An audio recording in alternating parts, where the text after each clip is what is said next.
Israeli জিম্মিদের মুক্তি ছাড়া গাজায় যুদ্ধবিরতি নয় বলে সাফ জানিয়েছেন ইসরায়েলের প্রধানমন্ত্রী বেনিয়ামিন নেতানিয়াহু। হামাসের যুদ্ধবিরতির প্রস্তাবে সম্মতির জবাবে এমন অবস্থানের কথা জানায় তেল আবিব।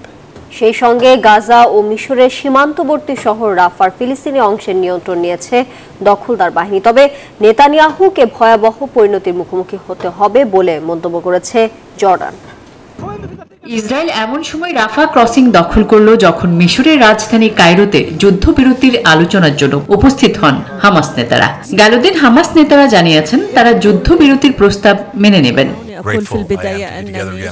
তবে হামাসের দেয়া প্রস্তাবে ইসরায়েলের মূল দাবি জিম্মি মুক্তির বিষয়টি মেনে নেওয়া হয়নি, তাই ওই প্রস্তাব তেল আবিব মেনে নেবে না বলে জানান নেতানিয়াহু।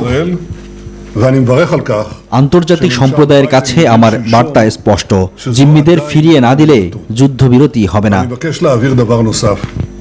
যুদ্ধবিরতি চুক্তির এমন আলোচনার মধ্যেই যুক্তরাষ্ট্রের আহ্বান উপেক্ষা করে রাফাতে অভিযান চালায় ইসরায়েলি বাহিনী। এই অভিযানে বেশ কয়েকজন নিহত হন।